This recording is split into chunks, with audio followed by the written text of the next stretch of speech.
Eu sou Marcelo da Costa Pinto Neves, recifense, nasci em 16 de agosto de 57, no Recife, tenho 66 anos e sou professor titular de Direito Público da Faculdade de Direito da UNB, da Universidade de Brasília.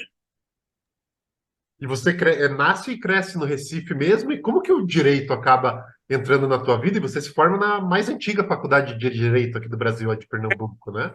De fazer, na verdade, filosofia ou sociologia, ou essas coisas, história, mas meu pai disse, mas a faculdade, ele era advogado, muito bem sucedido, e foi presidente da OAB Nacional no período da ditadura, também lutou contra a ditadura, e ele disse, mas direito aqui é muito bom, depois você segue outros caminhos.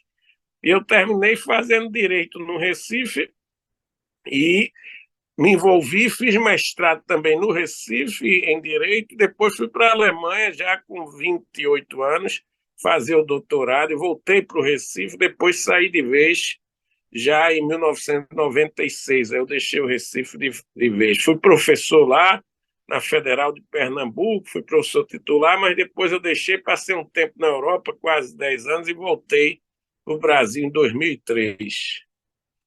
E alguns anos atrás o senhor disputou o título aí uma obra do senhor, né? Disputou o prêmio de obra mais importante, né, de direito constitucional moderno, do constitucionalismo moderno, que foi a constitucionalização simbólica, né?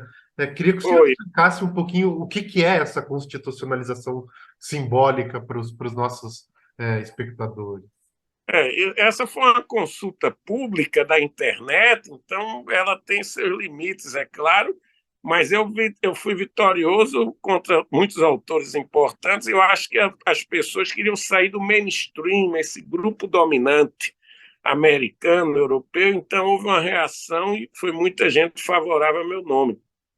E a constitucionalização simbólica foi um trabalho que eu escrevi depois que vim do doutorado da Alemanha, aprofundando um aspecto que eu considero que quando você tem uma constitucionalização que afirma direitos humanos, direitos fundamentais, controle do poder, limitação do poder, mas esses dispositivos constitucionais têm pouca força normativa no dia a dia do cidadão e das autoridades, pelas nossas práticas policiais, a nossa exclusão social ampla, embora a Constituição diga o oposto, essa Constituição assume um papel político simbólico muito forte e está latente. Mas o que está manifesto no texto não se realiza, mas esse latente significado político para legitimar substitutivamente os detentores do poder é muito forte. Então, essa dimensão simbólica ela é muito forte em detrimento da força normativa. Então, se recorre à Constituição Cidadã, a todo um discurso simbólico, mas a exclusão social, a atuação dos agentes estatais, como a polícia, em grande parte o judiciário, o legislativo, foge dos parâmetros constitucionais. Então, aí eu quis dizer que a dimensão simbólica é muito mais forte. Eu me baseei no debate sobre legislação simbólica que já havia na Europa, nos Estados Unidos, por exemplo, o caso da Lei Seca, o professor Joseph Gusfield, ele mostra que a Lei Seca era mais para o legislador rotular o grupo católico imigrante da Irlanda como alguém inferior moralmente e superestimar quem não bebia. Essa era a função verdadeira, mas ela não teve nenhuma eficácia, ele diz. A eficácia foi praticamente zero. Então ele diz que aí a Constituição tem a lei tem uma força simbólica maior do que o seu significado, que é muito pequeno, normativo, de regular. Eu fiz isso com a Constituição, considerando que era muito mais grave, que a gente tinha que superar isso. Eu não digo que é negativo só, é claro que é uma ilusão ideológica, mas também serve para o simbólico, não é um jogo de soma zero, ele também serve para os grupos, os movimentos sociais recorrer à Constituição como símbolo, o texto constitucional, para as suas lutas sociais. Então, ela é ambígua, a constitucionalização simbólica. E a obra ela é publicada originalmente em 1994 e 4 anos depois ela é publicada em alemão também, é isso? 1998 ela saiu em alemão, eu mesmo que traduzi, e depois ela saiu em espanhol em 2015, e 2022 veio uma edição revista, que foi traduzida pelo um britânico, pelo Kevin Mundy, que é um grande tradutor. Todo mundo elogia as traduções dele, que ele já traduziu outro livro meu, Transconstitucionalismo, e saiu em 2022 pelo Oxford University Press. E aí ela pega mais repercussão. Estou escrevendo um trabalho agora sobre a força simbólica da soberania para o Michael Rosenfeld, exatamente porque ele pediu a partir que foi publicado em inglês. Hoje é um certo imperialismo da língua inglesa muito grave no meio acadêmico. E aí, se você não publica em inglês, fica um pouco excluído da comunidade internacional acadêmica, entendeu? Isso é uma questão muito grave. E eu achei muito interessante, até que pelo contato que eu tive já com a tua obra, eu ainda admito que eu ainda não terminei de ler, comprei na última semana o livro, até para me preparar um pouco melhor para a entrevista, mas eu achei muito interessante que é um livro de 1994 e que ele mostra, digamos, o lado negativo desse caráter ambíguo da Constituição e que acabou se manifestando muito no período da Lava Jato, uns momentos até... Eu sou jornalista por formação, e eu sou estudante de direito hoje também, eu entro no direito a partir da Lava Jato, que aquilo tudo que foi acontecendo me espantava muito como jornalista e, por exemplo, eu não conseguia entender como que o STF conseguia decidir contra a presunção de inocência, contra o texto É, posto claramente, né? Como é. a Lava Jato acaba manifestando também, conversando com essa constitucionalização simbólica, materializando, né, essa teoria que o senhor apresenta no livro. Porque a Lava Jato é exatamente um modelo onde se apresenta a forte constitucionalização simbólica, porque ela recorre à Constituição e à lei e, nesse sentido manifesto, aparente, está atuando para a defesa do Estado de Direito, mas ela está minando a Constituição e a legalidade. Então, tem uma aparência simbólica, se apresenta para o público como atuando conforme a Constituição e a lei, e está desrespeitando a Constituição e a lei. Então, isso é fortemente uma atitude simbólica que ocorreu, que ela empolga a população. O grande problema do simbólico é que, quando se cria essa ilusão ideológica, pode empolgar as massas que se articulam nesse jogo de aparência simbólica, de fachada simbólica. E aí isso é que é perigoso no lado negativo da constitucionalização simbólica, é essa, porque ela pode, com o tempo, erodir a própria estrutura democrática. E a Lava Jato é o caso típico disso, né? É um caso bem típico. E tem um texto que um artigo, né, que o senhor publicou no site Crítica Constitucional em 2016, que o senhor chega a falar comentando sobre a Lava Jato, chega a falar sobre um moralismo lacerdista, né? O que te levou a ter essa opinião já lá em 2016, uma época em que a Lava Jato tinha um discurso quase que hegemônico na mídia, né? Era uma unanimidade quase na mídia brasileira, na grande mídia, pelo menos. O que te levou a ter essa opinião e quais que foram também os primeiros sinais, digamos assim, que chamaram a tua atenção para o que havia de irregular na Lava Jato, antes mesmo de tudo que a Vaza Jato, a Operação Spoofing, acabou por mostrar e segue mostrando ainda, revelando, né? Para mim, eu estava em Yale em 2014, quando começou a Lava Jato. Eu estava na Universidade de Yale pelo CNPq, com uma pesquisa lá, como pesquisador visitante, e nesse momento eu não tinha clareza do que se tratava. Mas quando eu voltei para o Brasil, eu já comecei a perceber. E eu fiquei também em Yale novamente no período de dezembro a fevereiro de 2015 a 2016. Quando eu chego em 2016, aí já em caráter definitivo, depois desse período que eu fiquei em ele, de quase um ano, com intervalo, foi que eu me adentrei da gravidade. E aí eu comecei a atuar muito fortemente na crítica da Lava Jato. E isso leva ao momento, eu também acho que a Lava Jato é inseparável do golpe pelo impeachment, porque é outro modelo também simbólico. Você recorre à lei de impeachment e à Constituição brasileira para erodi-la, quer dizer, para miná-la com o discurso simbólico da luta contra a corrupção. Então, isso é um simbolismo muito forte que realmente cria um impacto de movimentar as massas pouco informadas. Então, nesse sentido, eu voltei e eu falo desse moralismo lacerdista, porque sempre foi a posição de Lacerda contra Vargas essa acusação permanente de corrupção e, posteriormente, também, quando ele fica contra Goulart, ele também levanta esses elementos, mas essa postura está muito presente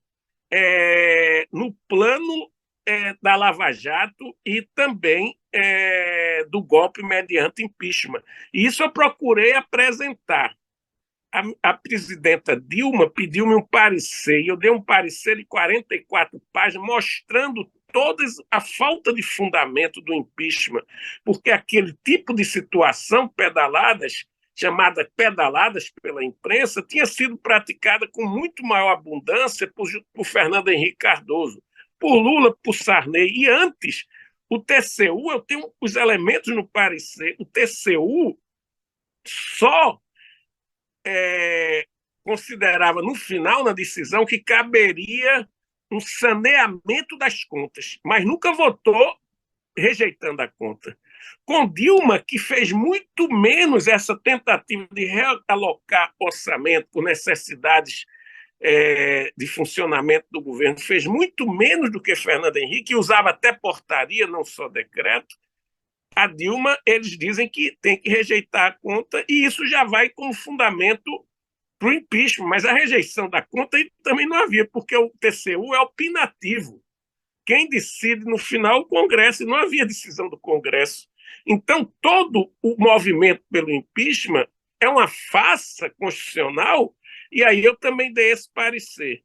A partir daí, a Dilma me chama para o Planalto para falar 2 vezes, eu fui lá fazer crítica. Na segunda, já tinha ocorrido aquele fato histórico e chocante em que o Moro distribuiu uma gravação da Dilma com o Messias, e aí o Gilmar já tinha proibido Lula. Isso foi o momento crucial do golpe, eu acho. Naquele momento, eu fiquei mais radical contra essa situação. Eu entrei com 2 impeachment contra Gilmar, porque havia elementos de atuação dele com o grupo do PSDB. Ele também estava se manifestando abertamente, indecorosamente, chamando Lula de bêbado, de cleptocracia, nas entrevistas e dentro do próprio Supremo.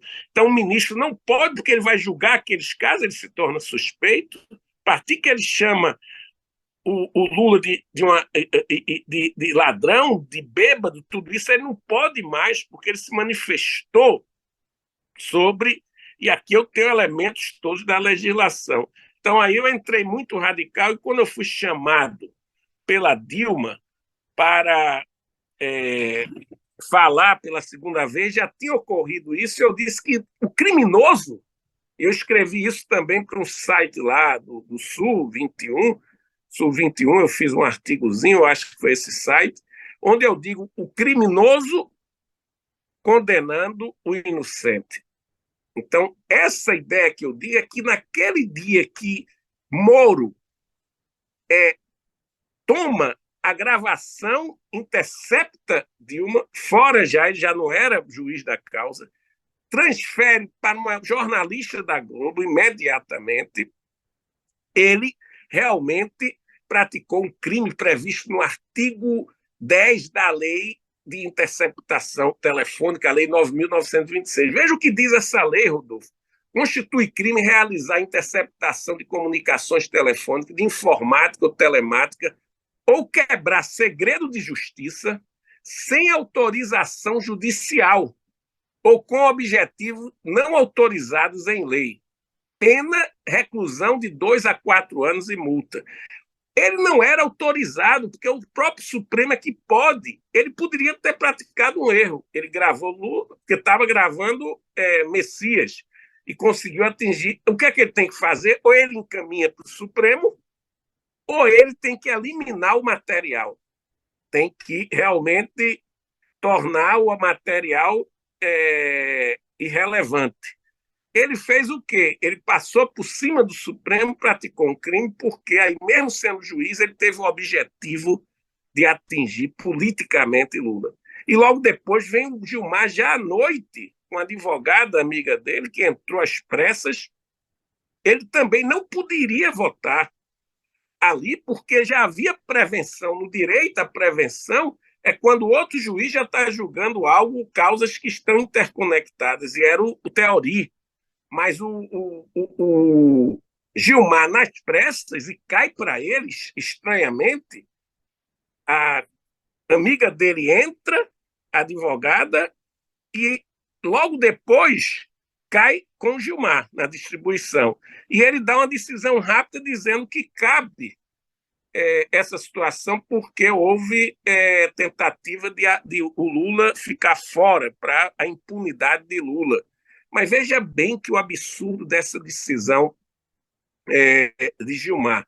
Primeiro, ele estava pelo artigo 76 do Código de Processo Penal, porque havia conexão. Então, o Teoria que era competente, quando a prova de uma infração ou de qualquer de suas circunstâncias elementares influir na prova de outra infração.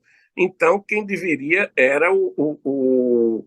Além do mais, o Gilmar poderia já estar com suspeição, porque ele já tinha falado publicamente, criticamente, sobre Lula, manifestar por qualquer meio de comunicação opinião sobre o processo pendente de julgamento. O Gilmar já tinha se manifestado várias vezes. Então, a decisão de Gilmar é quase uma combinação na mesma noite com a Lava Jato. Gilmar foi fundamental para o êxito da Lava Jato. Esse arrependimento depois dele não deve ser levado a sério, porque é claro que é positivo para o Lula, para todo mundo, mas o que ele fala não é arrependimento, foi uma circunstância que, quando vem o golpe e se descobre todo o problema da Lava Jato, com a Vaza Jato, o bolsonarismo estava batendo muito no Supremo, principalmente em Gilmar. O que ele previa era que o Tucanato iria ganhar a eleição de 2018. E como não ganhou, isso leva a ficar sem apoio de ninguém, porque o Bolsonaro bateu. Então, essa mudança é decorrência da Vaza Jato, que desmoralizou toda a Lava Jato, e também de um oportunismo político de Gilmar para reencontrar um certo respaldo na esfera pública. Mas foi fundamental para o golpe e a manutenção de Lula na prisão a atuação do Supremo Tribunal Federal. Muitos advogados hoje que atuaram contra a Lava Jato, eles preservam o Supremo de qualquer crítica.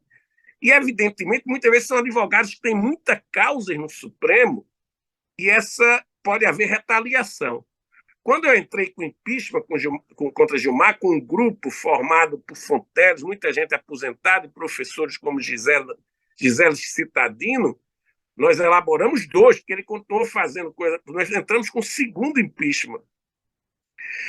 Quando ocorreu isso, teve uma reunião no escritório de Brito, do César Brito, onde havia muitos advogados preocupados. Foi depois daquele dia que Lula foi impedido de ser ministro. E ali se observou que aquele é o momento central, como diz meu amigo Pablo Holm, da ciência política aqui do IPOL, da UNB, que ele foi um momento fundamental do golpe. E, naquele momento, nós nos reunimos e havia essa ideia de um impeachment, mas os advogados presentes demonstravam o problema de que poderia haver retaliação. E aí eu peguei muito subsídio, o próprio Zé Eduardo Cardoso, que já não estava como ministro, ele me deu muito subsídio para eu entrar até mesmo na questão de a mulher de Gilmar participar de um advogado, como advogado de um escritório, e Gilmar julgar, então era contra o Código de Processo Civil novo. E o caso de julgar quando você é impedido de julgar é um dos casos de impeachment. Então levantava também esse argumento. Eles derrubaram o dispositivo agora, absurdamente esse dispositivo e eu fiz uma crítica também na Folha. Então, naquele momento, as pessoas tinham medo de retaliação e eu aceitei, embora antes eu convivi muito com Gilmar, porque ele foi colega meu na Alemanha de doutorado, colega meu na faculdade, ele já me convidou no passado para dar aula no IDP.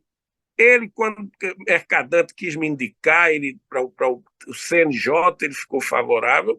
Porém, isso não tem a ver com lealdade nem com amizade, tem um limite para tudo, entendeu? Então, quando eu vi aquela barbaridade toda, eu tinha que romper, porque se eu ficasse vinculado a essa pessoa, eu estava compactuando com a situação existente. Então, eu procurei ser muito duro, porque eu achava que ele ultrapassou todos os limites da moralidade jurídica, da ética jurídica, entendeu? Na atuação como ministro.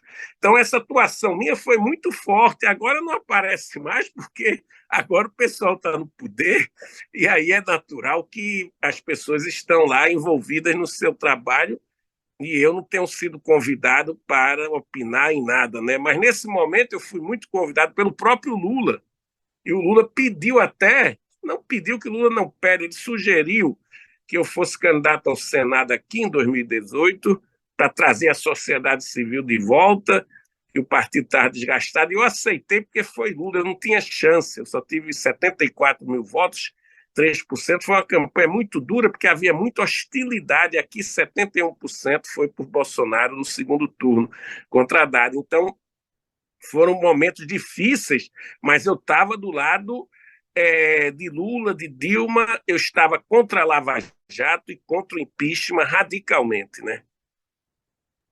E, professor, existe todo um contexto também que acaba permitindo, digamos, esse atropelo da legalidade, essa captura da Constituição, a mudança do sentido, do simbolismo da Constituição naquele momento. Qual que é esse contexto que explica tudo o que aconteceu entre 2014 e 2018, especialmente?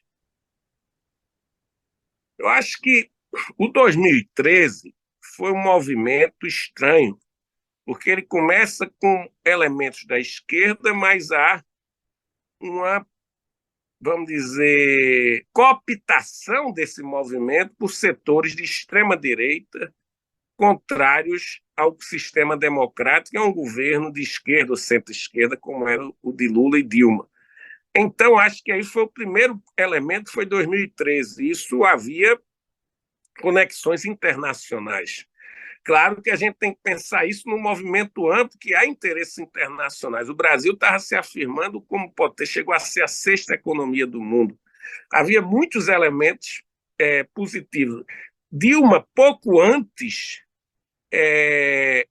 do 2013, teve a maior avaliação da história de um presidente e cai vertiginosamente para 30% logo depois. Então, houve um trabalho que foi um trabalho político em vários níveis para desgastar, que vai além do parlamento, mas também houve o problema de um parlamento que trabalha muito com extorsão, com barganha, e Dilma foi enfrentar essa questão. O Lula sempre conviveu com isso de uma forma muito mais cuidadosa, porque ele sabe que esse Congresso podre, cheio de políticos particularistas, muitos deles corruptos mesmo, eles atuam e podem bloquear o governo. Então, Lula sabe conviver com esse pessoal pela capacidade de negociar sem se contaminar.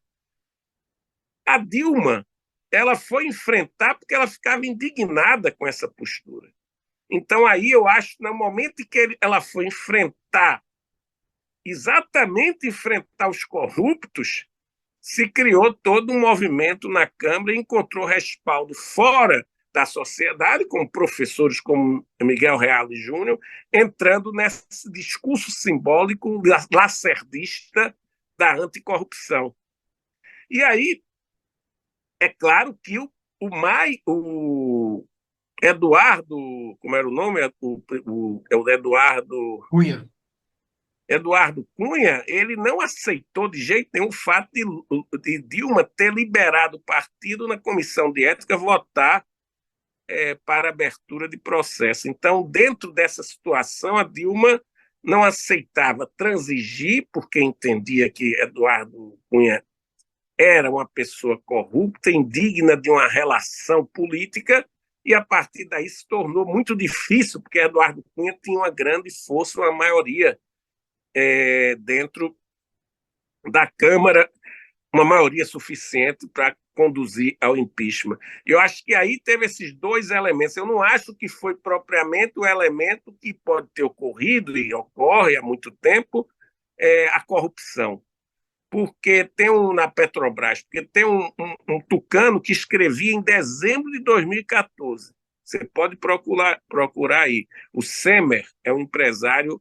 Semer está aí de São Paulo, ele escreve na Folha: nunca se roubou tão pouco, quando estava todo o movimento contra Dilma.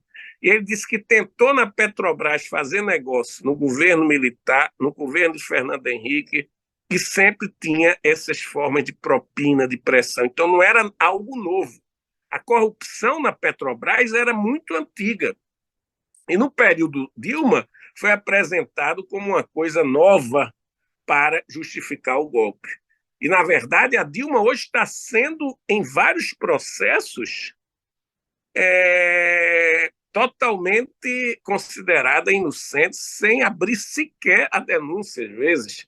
Então, isso prova. Eu conheço também uma colega que trabalha no TCU, naquela usina de Pasadena, né, que queriam dizer que Dilma estava envolvida. Ela deu parecer, essa pessoa não é de esquerda, não é nada, ela deu um parecer muito duro, dizendo que Dilma não tinha nada a ver com envolvimento nenhum. Mas aí houve esses elementos, 2003, articulações muito fortes, e essa tendência, é claro que 2013 já é um sintoma disso, essa situação hoje de uma internet, de uma rede que está descontrolada, destruindo a esfera pública com fake news que atinge as pessoas simples.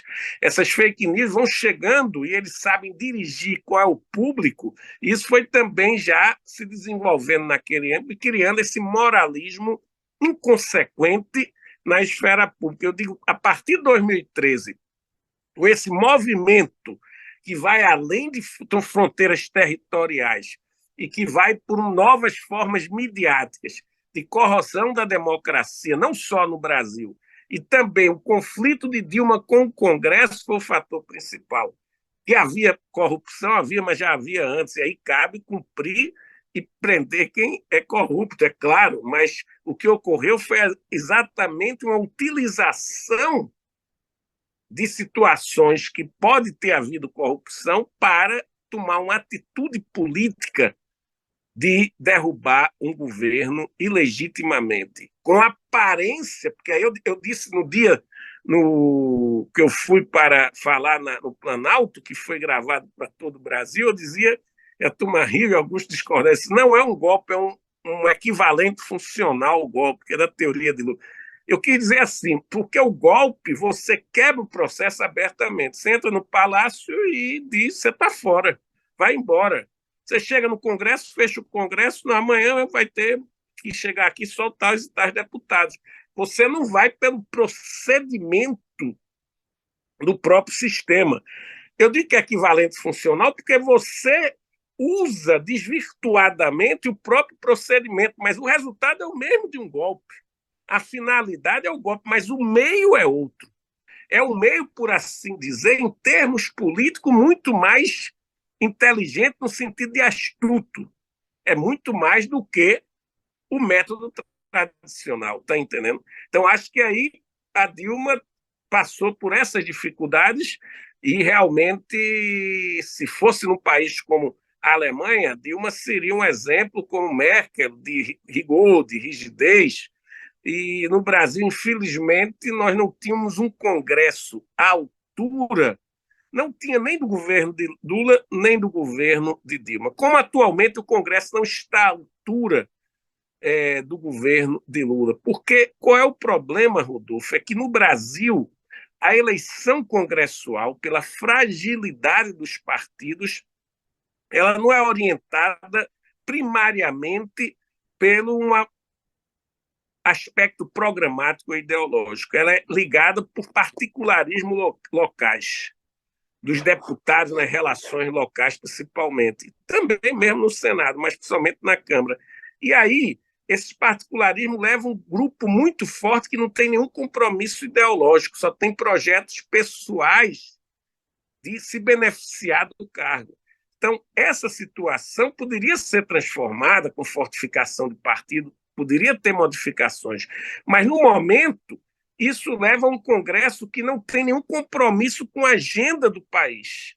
Então, como não há esse compromisso com a grande parte, eu vi um ministro dizendo, que eu não quero citar o nome porque não foi autorizado, o ministro do governo Lula, o ministro de Estado, ele disse, parece que a gente não tem uma elite dirigente, porque as pessoas não têm um projeto. Mesmo no Império tinha conservadora, mas tinha uma elite que tinha um projeto de país. Você não tem no Congresso isso. Então, até para discutir um programa como a reforma tributária, as pessoas não vêm discutir o programa, vêm pedir benefício concreto.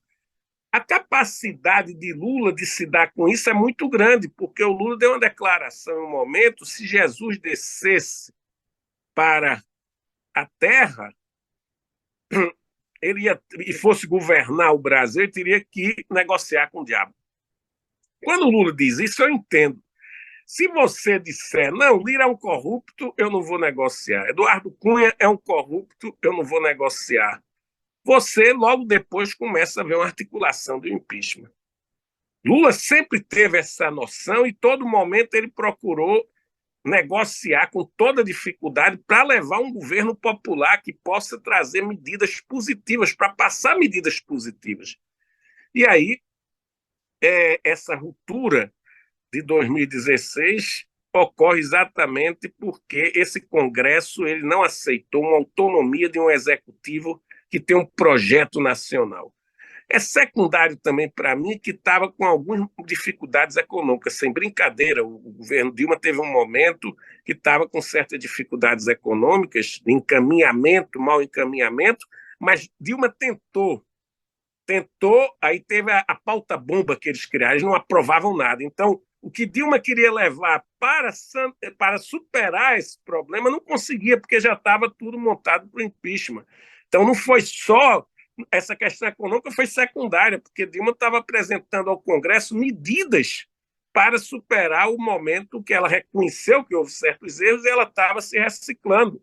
Mas o Congresso disse, não vamos fazer isso para se dar mal, para prejudicar. Então, não há projeto dessas pessoas, não há um projeto de país que a gente possa discutir. Porque você tem uma direita histórica que merece respeito, que você vai discutir sobre um projeto de país, como Marco Maciel em Pernambuco, Roberto Magalhães, você podia discutir com eles sobre uma visão de país.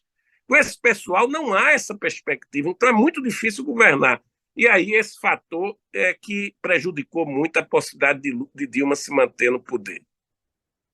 E a gente já comentou bastante sobre o papel do judiciário como um todo, o STF, em tudo que aconteceu naqueles anos, agora o papel do legislativo, do poder político, e me parece também que tem um aspecto muito importante que é a atuação da imprensa, em especial para fazer a opinião pública, né, mudar essa visão simbólica que tem sobre as leis e tudo mais, apoiar, digamos, inovações, né, legislativas como que as que foram implementadas naquele período. Como que o senhor avalia também a atuação especial da grande mídia naquele período?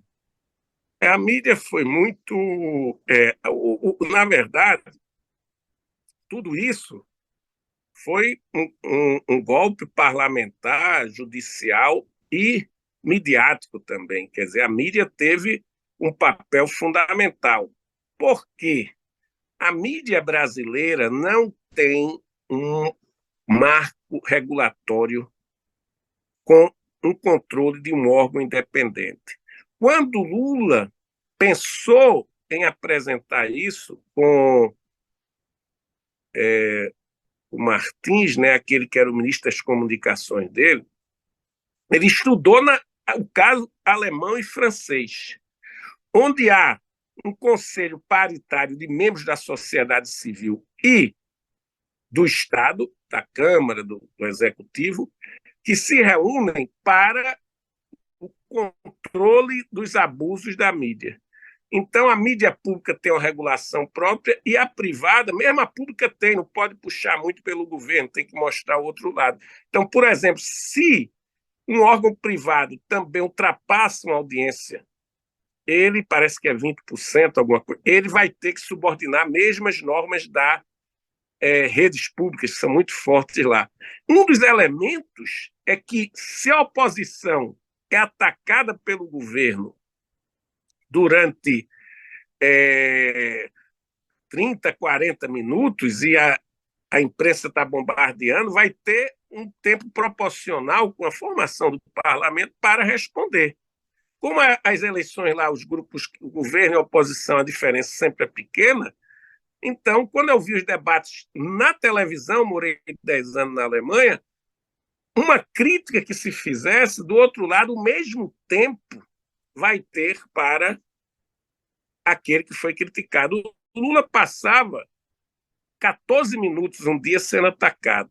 Um dos dias que eu contei, 14 minutos, e dava um espaçozinho pequeno para alguém que não estava bem articulado, se editava para defendê-lo e a articulação. Então, a edição na Alemanha não pode ser feita para prejudicar quem responde. Você tem que colocar aquilo como se fosse um programa eleitoral. Você não pode tirar, a pessoa vai responder. Então, a gente não tem isso no Brasil para controlar o abuso. Então, era 14 minutos contra 1 minuto de uma deputada que ia falar que não sabia articular. De vez de perguntar a Zé Eduardo, um deputado que tivesse mais preparado, toma no momento um deputado ou uma deputada que não tinha bons argumentos e joga como resposta. Mas isso é bem rápido, então piora ainda mais. Quer dizer, observando isso, eu vi que não havia. Então, o que é que ocorre no Brasil? Celso Laffer, Tucano e Gilmar começaram a dizer que esse controle da mídia seria bolivarianismo, mas era baseado na legislação francesa e alemã. E mesmo a americana, que não tem esse sistema mais político, jurídico de um conselho, tem um controle pela audiência. Não pode haver uma audiência muito alta, porque é como se fosse um CAD, a concorrência. Não pode haver. Por isso que o dono de uma grande cadeia de televisão não pode ser dono do jornal. O cara não pode ser da CNN e do New York Times, porque aí ele está desrespeitando. Então, os americanos também controlam numa visão concorrencial típica deles. Mas no Brasil, o sistema Globo tem de tudo. E tem uma audiência que ultrapassa muito o que seria uma audiência que os Estados Unidos não admitiria. Tem até que baixar a audiência. Sim, então é interessante que mesmo nos Estados Unidos há um controle, mas o controle nos Estados Unidos é mais como se fosse norma concorrencial, né? Mas é a preocupação também com a formação da opinião pública. Porque todo problema dos grandes órgãos terem um controle institucional é porque a ideia é a manutenção da pluralidade da esfera pública, da formação da opinião pública. Então, essa é que é a ideia, e está previsto claramente o que o ministro Martins, queria trazer para o Brasil, era algo fundado em duas democracias europeias, não tem nada a ver com a Venezuela nem com a Bolívia. Então, a acusação, quer dizer, uma acusação meio, vamos dizer, às vezes idiota, do bolivarianismo estava totalmente infundado. E você veja que a elite intelectual brasileira é tão descarada, tão cínica, que uma pessoa como Celso Laffer, claro que sabia que há essa forma de controle em países democráticos para manter a opinião pública, mas eles não se dispõem a um debate que seja um debate mais aberto sobre o tema, né? Então foi horrível a mídia porque houve todo um unilateralismo excessivo. Não é que um jornal não possa ter uma linha, e nos Estados Unidos há linhas diversas, mas o que não pode é tomar conta da opinião pública, algumas grandes mega-organizações midiáticas, e unilateralmente bombardear o governo diariamente, de manhã, de tarde, de noite. Aí se junta a grande mídia clássica em organizações com todo um trabalho que foi muito eficiente na parte da internet e das plataformas em que eles atuaram também muito eficientemente para destruir a nossa base democrática mínima, com todos os limites. A gente tem os procedimentos democráticos que estavam presentes e que estavam sendo minados. E anteriormente o senhor falou um pouquinho sobre a atuação do Gilmar Mendes naquele período do auge da Lava Jato, e queria que o senhor comentasse também, pelo todo o teu conhecimento, né, em direito constitucional, sobre a atuação do ministro Teori Zavascki, que foi outra figura muito proeminente até o seu falecimento, e também se é possível imaginar o que teria sido do Brasil não tivesse acontecido a tragédia, né, do acidente aéreo que acabou ocasionando a morte do ministro da STF. O Teori poderia realmente ter avançado mais. Ele não mostrou tanta reação negativa. Ele poderia, quanto ao Moro, ele foi muito tolerante no início, porque ele apenas fez um tipo de admoestação. Mas isso não cabe no mundo jurídico, isso cabe no mundo da moralidade, a admoestação. O fato ocorreu, ele tinha que encaminhar a abertura, eu acho que o certo era encaminhar ao CNJ a abertura de um processo administrativo disciplinar contra Moro, pelo abuso praticado por ele. Já é suficiente o fato dele atuar num processo que ele já não era competente, ele já não estava na sua alçada. Então, penso que ele poderia, porém, retornando da viagem, atuando, ele poderia chegar a avançar para um movimento no sentido da abertura de um procedimento contra Moro. Mas, naquele momento, me parece que a força da mídia, a força da chamada opinião pública, aqui manipulada, essa opinião pública que é manipulada mediaticamente, ela era de uma força tão grande que era muito difícil para muitos desses ministros, conselheiros de CNJ, tudo isso enfrentar com firmeza, porque é um sistema de poder muito fundado em boas relações, em esquemas de compadrios e de concessões, que isso prejudica muito. O nosso judiciário é muito aristocrático, e esse caráter aristocrático de manter privilégios é constante. Então, me parece que a própria mentalidade do juiz, do magistrado brasileiro, contaminou tudo isso, porque ele não tem a firmeza para enfrentar momentos dessa natureza abertamente contra a opinião pública, né? Em geral, isso pelo menos. E um outro episódio que foi muito marcante na trajetória da Lava Jato foi a guerra de liminares, já quando o presidente Lula estava preso, né? O Rogério Favretto chega a dar uma liminar determinando a soltura, o Sérgio Moro volta de férias. Queria que o senhor recordasse um pouquinho desse episódio também. Caso grave que caberia, eu acho, elemento também disciplinar. Porque o caso é que houve o ato. O que se poderia era impugnar aquele ato. Impugnado o ato com uma liminar impugnando aquele ato do Favretto. Isso poderia. Mas o que não poderia é você não cumprir a decisão judicial. O descumprimento de decisão judicial chega a ser crime. O descumprimento aberto, o enfrentamento da autoridade. Uma autoridade que enfrenta um juiz para não cumprir, dizendo que não vai cumprir a decisão judicial, está praticando crime. O Moro estava de férias, não poderia atuar, e ele vem influenciar os membros da Polícia Federal para não cumprir a decisão até que houvesse a revisão pelo Tribunal Regional Federal. Então, mas nesse período, antes de uma decisão, poderia ter havido a soltura de Lula. Claro que ele poderia voltar, porque poderia ser derrubada pelo coisa, mas o problema todo, a preocupação era mantê-lo preso para não deixar nenhuma situação de dúvida ou de desconfiança na opinião pública.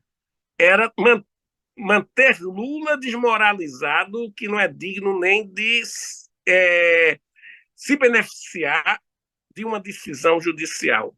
Então, esse caso é um caso gritante de desrespeito à ordem jurídica estabelecida num jogo simbólico que está lutando contra a corrupção, contra uma decisão absurda, quando, na verdade, a decisão tinha fundamentação e caberia, portanto, haver uma contrafundamentação na instância superior.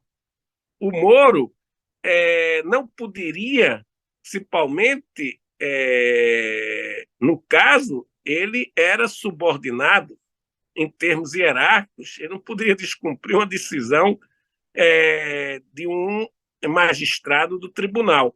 Então, nesse sentido, eu acho que é outra situação muito grave de um ataque à ordem jurídica, mas que esse ataque é encoberto por um jogo simbólico que está aplicando a lei penal rigidamente, que está combatendo a corrupção rigidamente, que está cumprindo a lei estritamente, quando, na verdade, tudo isso tem um papel político de grande manipulação contra o governo desde 2003, esses governos mais à esquerda que se estabeleceu no Brasil. Né? Então, essa é uma situação também que você reporta muito relevante, porque aí também seria outro caso de indagar quem participou para impedir o cumprimento da decisão judicial, sem que houvesse nenhum recurso, nada disso.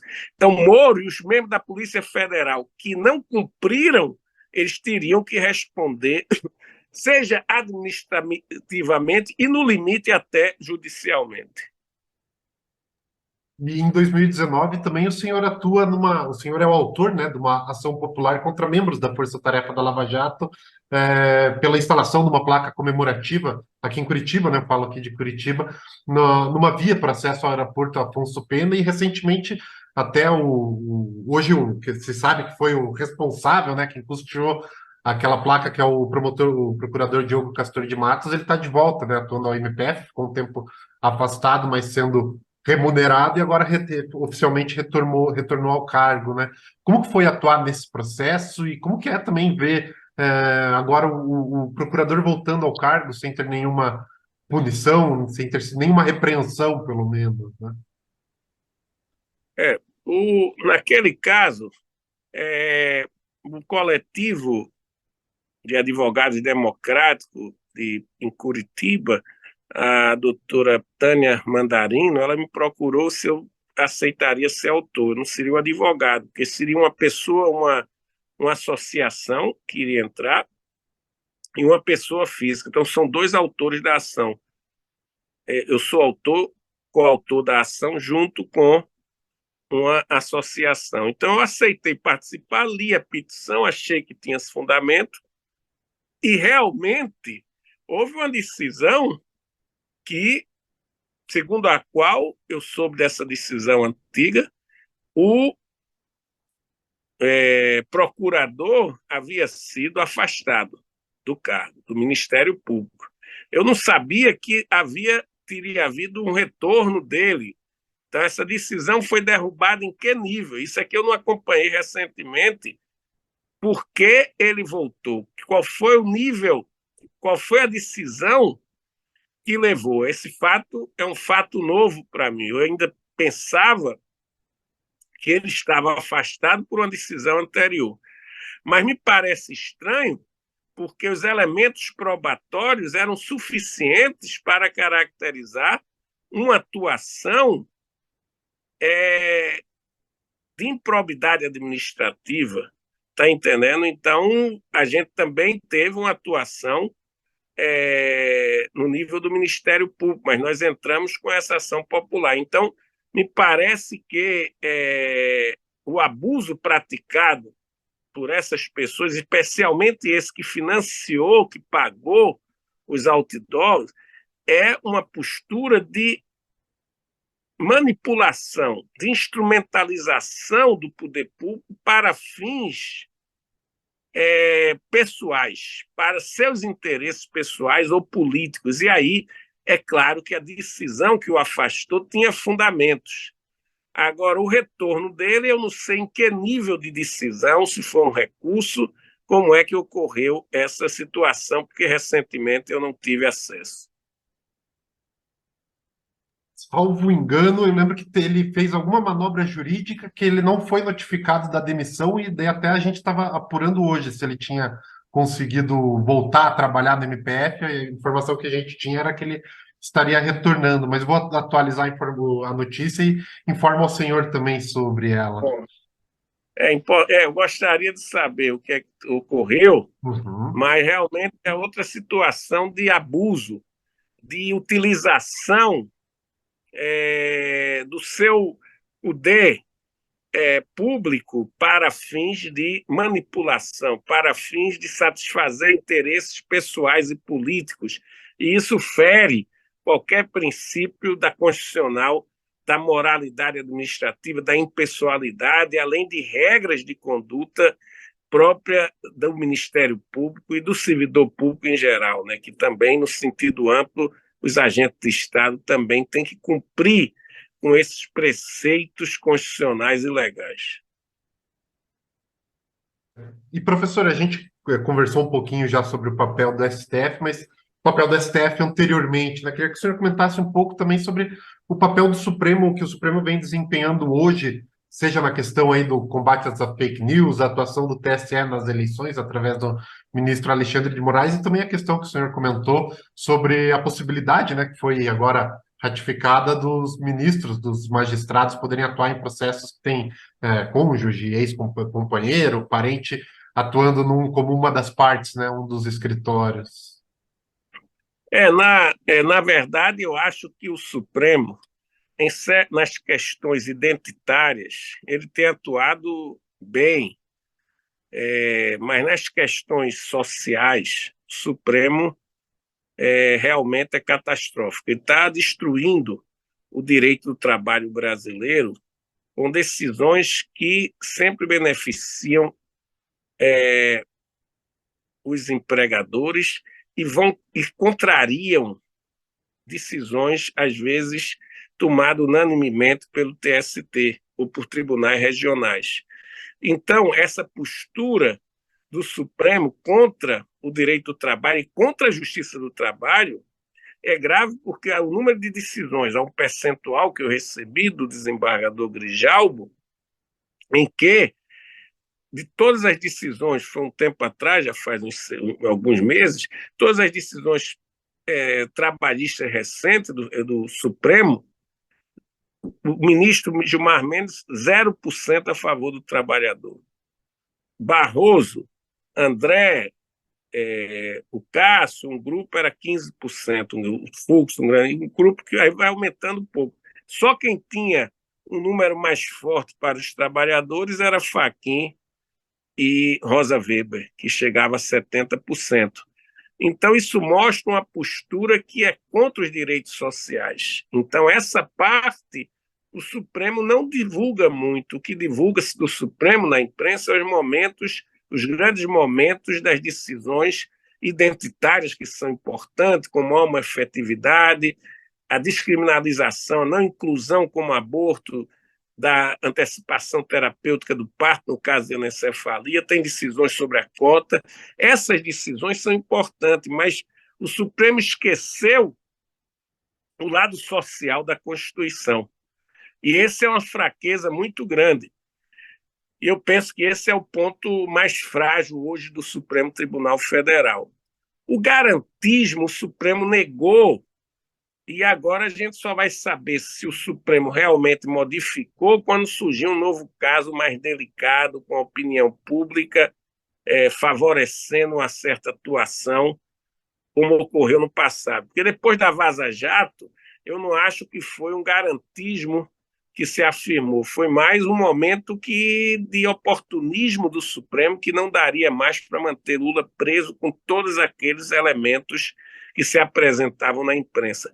Ainda assim, nós tivemos, apesar da Vaza Jato, o voto do Fachin que levaria. Então, o Fachin, ao mesmo tempo, tem uma postura social e pelos direitos fundamentais, e também identitária, ele é um punitivista muito radical, que também era muito próximo daquele grupo de Sérgio Moro. Então toda essa conexão prejudica uma justiça mais independente. O Supremo fica muito prejudicado por essas conexões que são externas ao próprio direito. Não é que o juiz, o ministro, não seja influenciado por fatores externos, mas essa influência tem que ser filtrada pelos critérios internos do direito.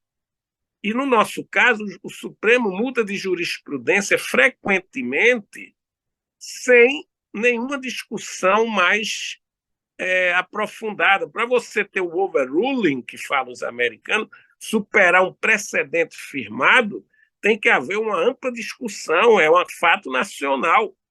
O Supremo muda, por exemplo, foram 3 mudanças na decisão sobre a prisão em última instância ou depois da condenação definitiva transitada em julgado. O ministro Gilmar mudou 3 vezes de posição, o mesmo ministro.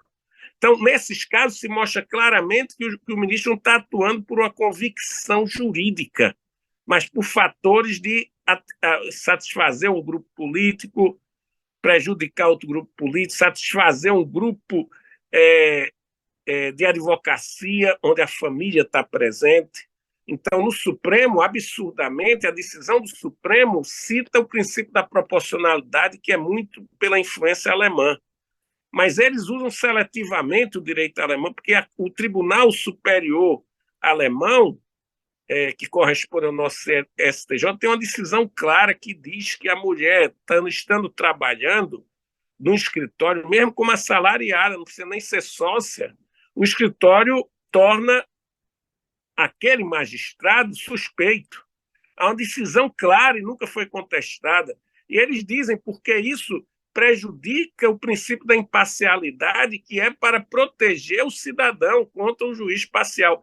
Não interessa se o juiz consegue superar isso e votar independente por uma questão subjetiva, a questão é objetiva.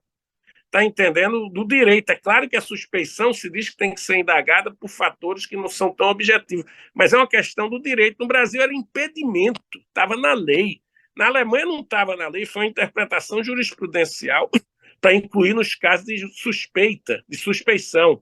No Brasil havia lei clara de impedimento e se declarou a lei inconstitucional com um voto absurdo. Um dos argumentos é o princípio da igualdade que o Zanini apresenta. Mas o princípio da igualdade era que estava sendo desrespeitado, porque se o filho de Barroso pode advogar e ele pode julgar a causa, claro que eu tenho uma desvantagem muito grande em relação ao escritório do filho de Barroso. Ele não vai entrar com a petição, mas é o colega dele, ele pode até redigir e mandar o colega apresentar, pode até conversar para saber qual é a posição do pai em casa, almoçando, e ali ele traz elementos e o pai que vai julgar.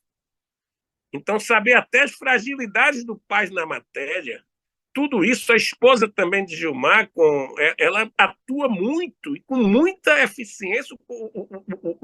O escritório de Bermudes é o que tem mais eficiência nesse campo, porque também, às vezes, até a pessoa vai para outro escritório e vê que essa ação está parada lá. Eu conheço casos que a ação estava parada e quando foi procurar o escritório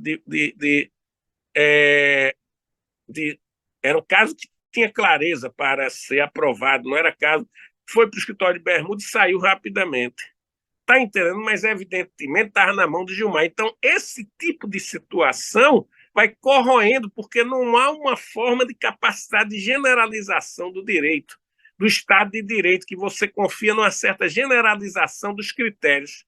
Os critérios que seriam generalizáveis, eles ficam particularizados por formas de bloqueios. Eu chamei isso de corrupção sistêmica, que não uso muito hoje para não confundir com lava-jatismo, porque eu entendo que corrupção sistêmica é o que a Lava Jato faz, é usar o critério político, outro critério qualquer pessoal, para afastar o código próprio do direito na própria área do direito. Não é um condicionamento, que o direito é condicionado pela ideologia, pela política, um juiz conservador vai votar conservadoramente na interpretação nos casos difíceis. O problema é outro, é você mudar de acordo com circunstâncias de interesses concretos.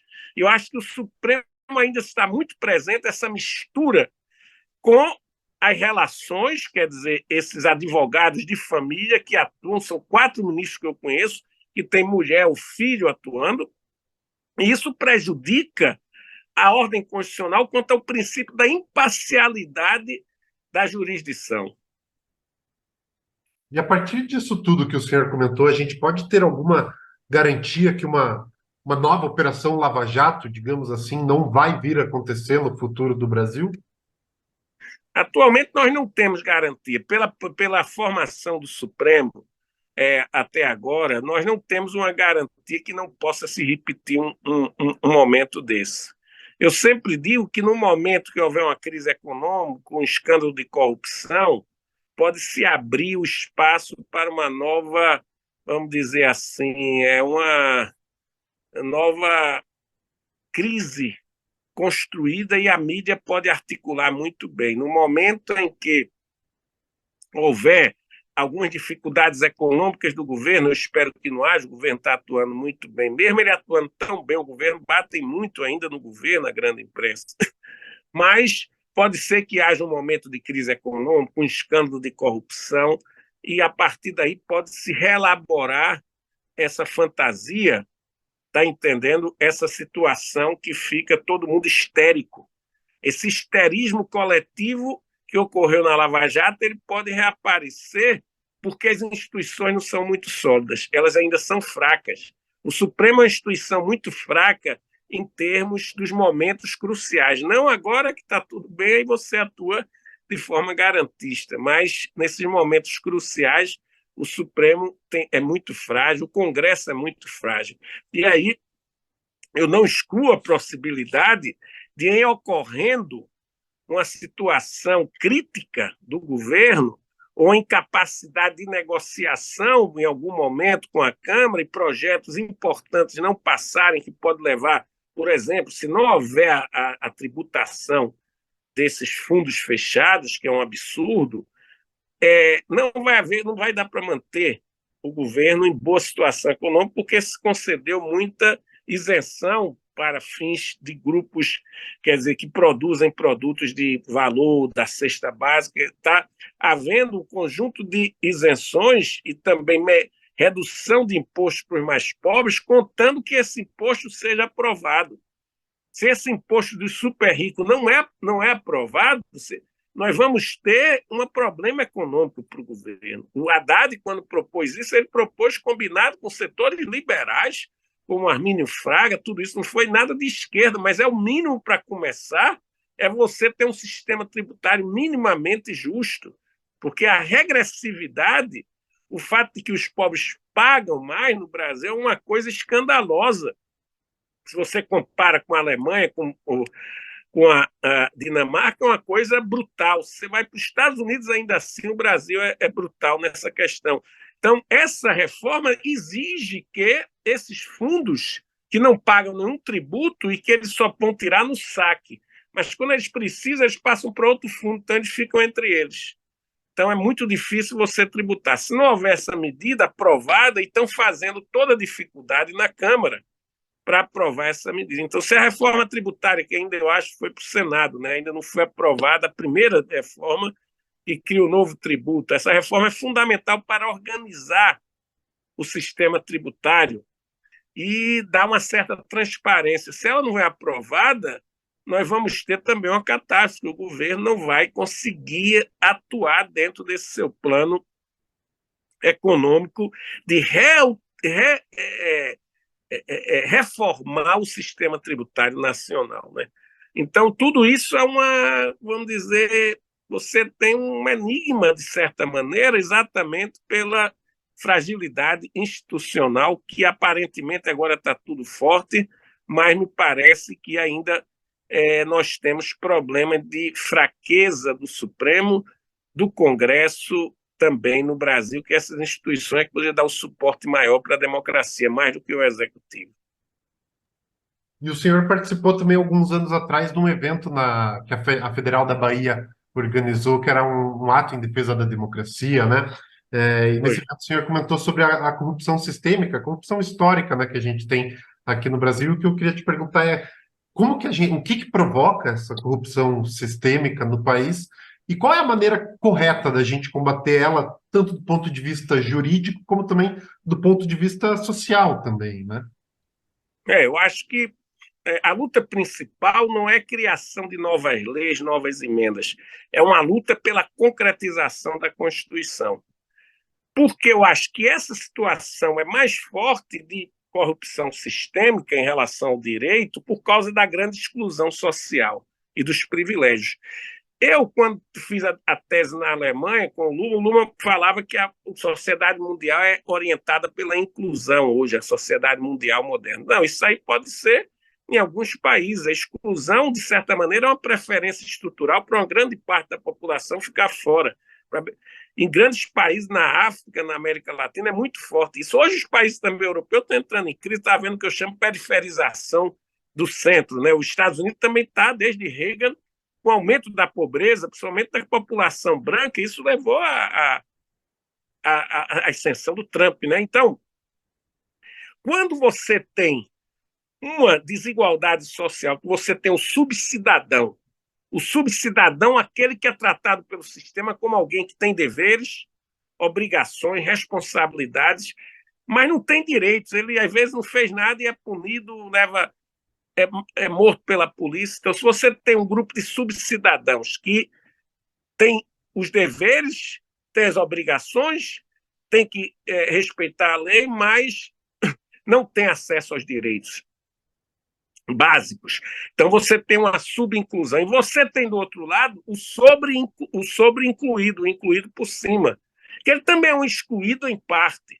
Ele tem acesso aos direitos, acesso aos benefícios do sistema jurídico e dos outros sistemas sociais. Ele é um sobreincluído, né? Esse sobreincluído sobre cidadão, ele está acima do sistema, ele manipula o sistema jurídico, então ele se apresenta mais na dimensão dos direitos, deveres, dos acessos, mas ele dificilmente o sistema consegue fazer restrições à sua atuação no campo de deveres, de imposição de responsabilidade. Então o sistema fica um sistema que, de certa maneira, tende a implodir nessa pressão.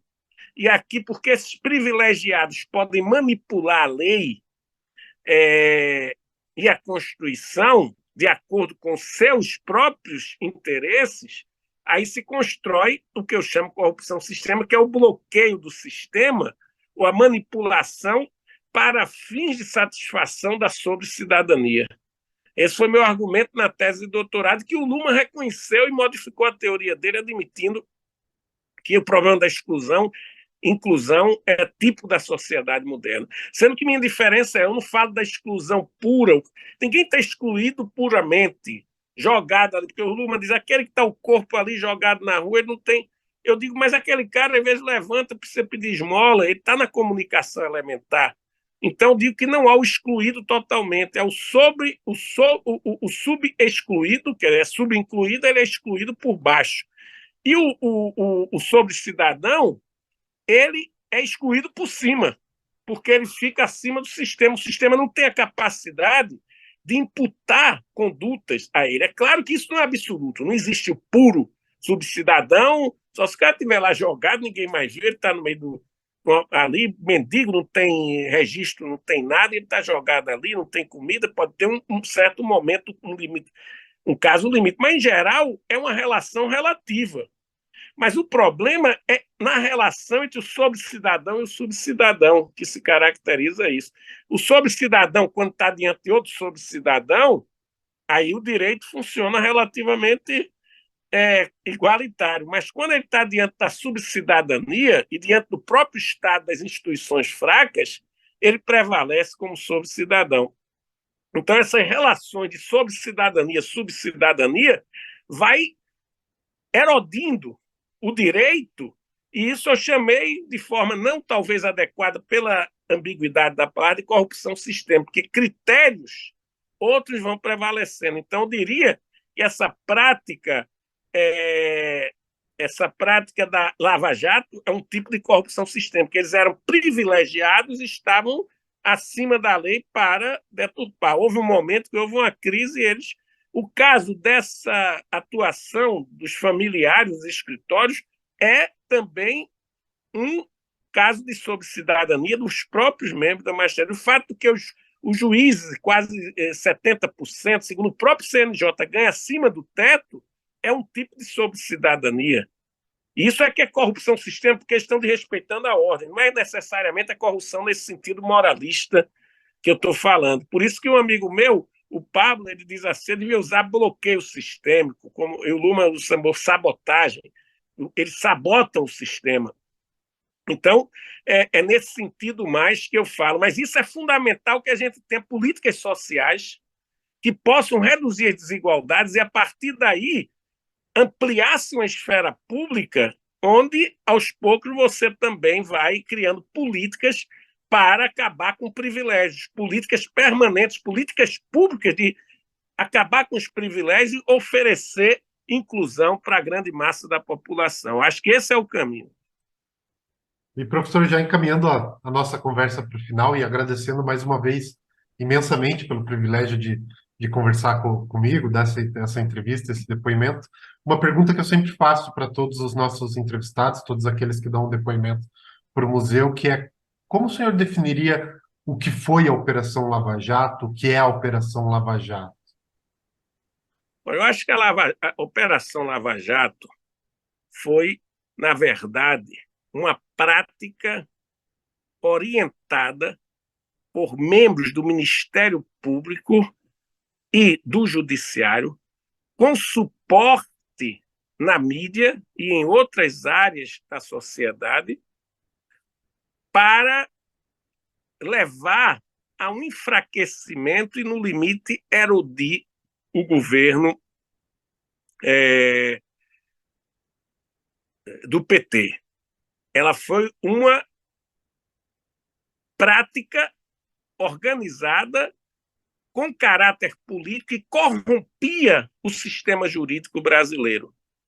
O papel dela foi de atividade política, primordialmente a serviço na busca de um fim político, a derrocada e a destruição definitiva do próprio Partido dos Trabalhadores pela desmoralização, pela construção de uma opinião pública que vai desprezar esse partido. Então, ela teve esse papel. Poderia, tranquilamente, diante de alguns casos de corrupção na Petrobras, haver a discrição com os processos e condenar aquelas pessoas que realmente estariam envolvidas.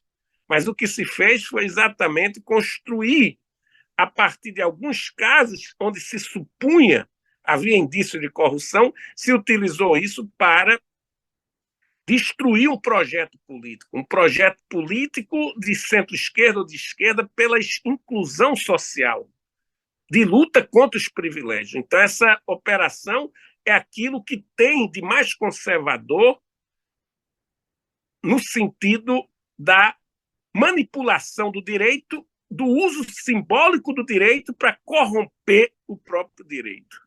Isso é que eu vejo essa operação em geral.